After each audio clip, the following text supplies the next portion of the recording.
শুভ দুপুর এভরিওয়ান, সবাই কেমন আছো? সবাই খুব ভালো আছো, আমিও কিন্তু খুব ভালো আছি।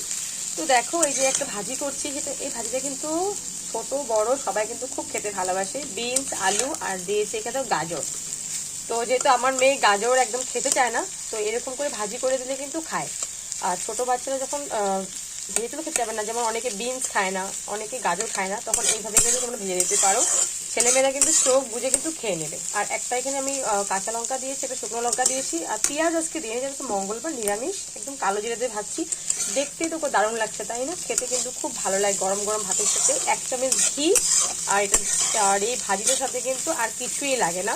যেহেতু আজকে মঙ্গলবার নিরামিষ রান্না বাড়া হচ্ছে, ভাবলাম তোমাদের সাথে একটু শেয়ার করি। তোমাদেরকে কি কি রান্না করছো নিশ্চয়ই জানিও কিন্তু কমেন্ট বক্সে।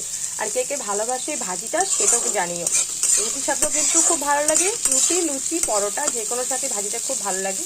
আর ভাতের সাথে কিন্তু গরম গরম ভাত হতে লাগবে। 1 চামচ ঘি নিয়ে নিবে, আর এই ভাজিটার সাথে কিন্তু আধা আধি ভাত কিন্তু খাওয়া হয়ে যাবে। তো চলো, রান্না বাড়া জোগাড় করে নিয়েছি, রান্না বসিয়ে দিয়েছি, বাজে প্রায় এখন 12:30। ফটাফট রান্নাটা করে নিই।